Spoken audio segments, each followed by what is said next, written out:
Good morning students. Class 4th Hindi द्वितीय पाठ 6 पाठ शीर्षक सर्वनाम। देखिए और पढ़िए। आज रविवार है। मोहन अपने माता पिता के साथ चिड़ियाघर गया है। मोहन की छोटी बहन भी मोहन के साथ गई। मोहन ने वहाँ बहुत से जानवर देखे। मोहन और उनकी बहन को बहुत मज़ा आ रहा है। मोहन बहुत खुश है। मोहन ने वहाँ चिंपैंजी भी देखा। मोहन ने बाहर आकर सबके साथ मिलकर आइसक्रीम खाई। शाम को मोहन अपने परिवार के साथ घर लौट आया। ऊपर दिए गए अनुच्छेद को फिर से पढ़िए। आज रविवार है। मोहन अपने माता पिता के साथ चिड़ियाघर गया है। उसकी छोटी बहन भी उनके साथ गई। उसने वहाँ बहुत से जानवर देखे। उन दोनों को बहुत मज़ा आ रहा है।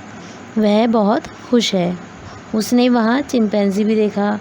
उन्होंने बाहर आकर सबके साथ मिलकर आइसक्रीम खाई। शाम को वह अपने परिवार के साथ घर लौट आया। आपने ध्यान दिया होगा, पहले अनुच्छेद में मोहन का नाम कई बार आया है, जो कि पढ़ने में अटपटा सा लगता है, इसलिए दूसरे अनुच्छेद में मोहन संज्ञा है के स्थान पर उन्होंने शब्दों का प्रयोग किया गया है। ये सभी शब्द क्या हैं? सर्वनाम है। जो शब्द संज्ञा के स्थान पर प्रयोग होते हैं उसे सर्वनाम कहते हैं। ये सर्वनाम की परिभाषा है जो आपको याद करनी है। अब आइए सर्वनाम के जो भेद होते हैं उनके बारे में पढ़ते हैं। सर्वनाम के कितने भेद हैं? 6 भेद हैं। पुरुषवाचक सर्वनाम, निश्चयवाचक सर्वनाम, अनिश्चयवाचक सर्वनाम, प्रश्नवाचक सर्वनाम, संबंधवाचक सर्वनाम, निजवाचक सर्वनाम। फर्स्ट आपका पुरुषवाचक सर्वनाम। जिन शब्दों का उपयोग बोलने वाले, सुनने वाले या अन्य किसी भी व्यक्ति के लिए किया जाता है उन्हें पुरुषवाचक सर्वनाम कहते हैं। जैसे मैं, हम, मुझे, तुम, तुम्हारा, आप, वह, वे, उसे, उनका आदि। यानी कि जो पुरुषवाचक है, दोबारा से सुन लीजिए कि उनका प्रयोग जो होता है बोलने वाले, सुनने वाले या अन्य किसी व्यक्ति के लिए किया जाता है, उन्हें पुरुषवाचक सर्वनाम कहते हैं। एग्जाम्पल हैं इसके उदाहरण, जैसे मैं, हम, मुझे, तुम, तुम्हारा, आप, वह, वे, उसे, उनका आदि। हम कल मिलेंगे, तुम्हारा नाम क्या है, वे सब कहाँ हैं। ये सब किसके उदाहरण हैं? पुरुषवाचक सर्वनाम के। आपका जो द्वितीय है वो सेकंड है निश्चयवाचक सर्वनाम। जिन सर्वनाम शब्दों का उपयोग किसी व्यक्ति या वस्तु के बारे में निश्चित जानकारी के लिए किया जाता है, उन्हें निश्चयवाचक। ये निश्चय होता है, यानी कि लिमिटेड होता है। निश्चय उस टाइम पीरियड के अकॉर्डिंग चलते हैं, निश्चिंत होते हैं अपने समय अनुसार। सर्वनाम कहते हैं जैसे यह, वह, इस, उस आदि।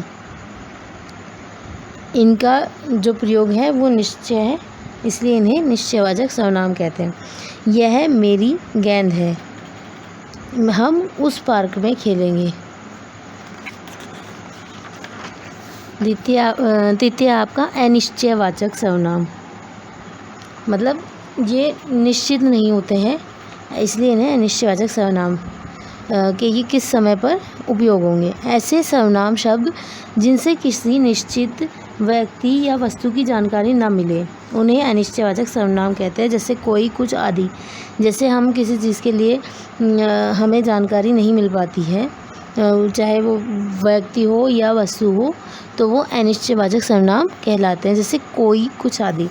आपसे कोई बात करना चाहता है, क्योंकि हमें नहीं पता कि कॉल पर कौन है, तो इसलिए हम ये बोलें कोई। आप रुकिए, मुझे कुछ ख़रीदना है। उन्होंने सामान नहीं बताया, सिर्फ ये कहा है कि मुझे कुछ ख़रीदना है।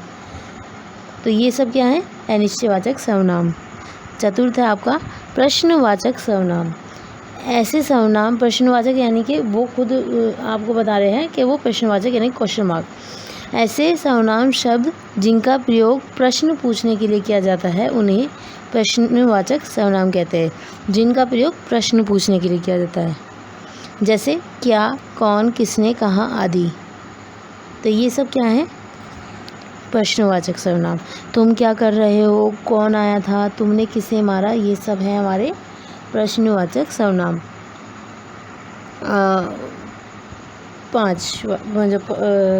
5वां आपका संबंधवाचक सर्वनाम।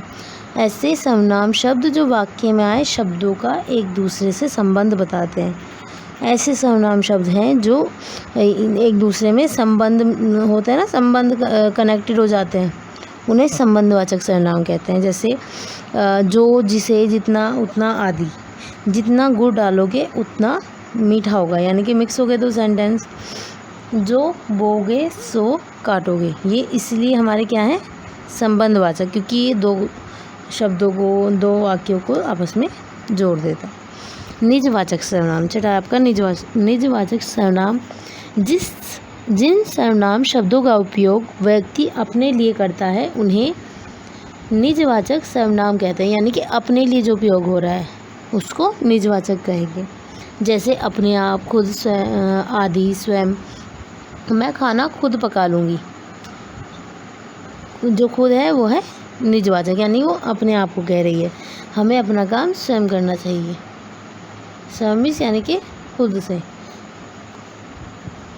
संज्ञा शब्दों की तरह सर्वनाम शब्दों के भी एक वचन तथा बहुवचन होते हैं। हम हिंदी में बड़ों से बात करते समय आप और ये का प्रयोग करते हैं, अर्थात एक व्यक्ति के प्रति आदर दिखाने के लिए बहुवचन का प्रयोग करते हैं। रेस्पेक्ट देने के लिए हम बड़ों से जब बात करते हैं वो होते एक हैं, लेकिन उनको जब हम रेस्पेक्ट देते हैं इसलिए हम आप और ये का प्रयोग करते हैं। इस पाठ को याद करिए और दोबारा से रीड भी करिए। धन्यवाद।